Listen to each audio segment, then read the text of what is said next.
એલપીજીની crisis થોડું ઘણું ચાલી રહ્યું છે. અરવલ્લી જિલ્લામાં શું સ્થિતિ છે અને કેવી રીતે ટીમ અહીંયા તૈનાત કરવામાં આવેલી છે, શું તપાસ કરી રહી છે?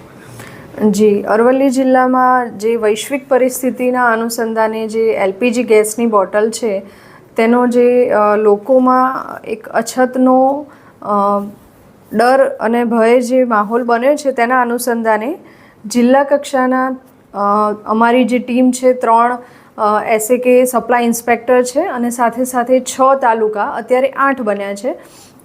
એટલે 8 તાલુકાના 8 મામલતદાર સાથેના તેમની ટીમ દરેક એજન્સી તાલુકામાં, આપણા જિલ્લામાં 18 એજન્સી ડિસ્ટ્રીબ્યુટર છે, 3 એજન્સી HPCL, BPCL અને IOCL, ત્રણેયના થઈને 18 ડિસ્ટ્રીબ્યુટર છે. તે 18 જગ્યાએ ઇન્સ્પેક્શન ચાલી રહ્યું છે અને 2 દિવસની અંદર સંપૂર્ણ તપાસ થઈ જશે.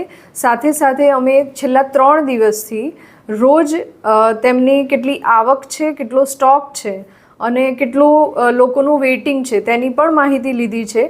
તેના રિઝલ્ટને જોઈને કોઈ પણ અછત નથી અને પૂરતો જથ્થો આપણા જિલ્લામાં અત્યારે પણ છે અને રોજે રોજ આવક થઈ રહી છે.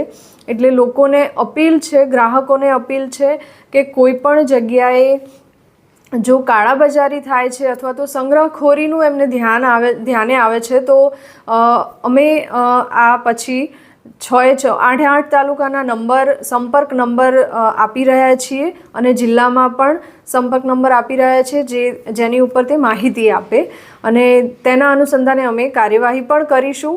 પણ હાલની પરિસ્થિતિ એકદમ સારી છે અને કોઈ પણ અછતનો પ્રશ્ન નથી, એટલે કોઈ પેનિક ના થવું તેનો અનુરોધ છે સૌ. ગાઈડલાઈન શું છે આની?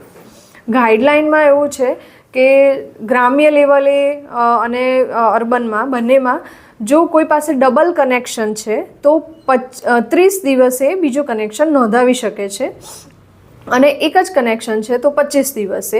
અને એમાં પણ અત્યારે OTPથી જ કનેક્શન, મતલબ એમનું એલપીજી કનેક્શન લેવા માટે, કનેક્શન નહીં, બોટલ રિફિલિંગ માટે નોંધાવી શકે છે અને મળી જશે એમને.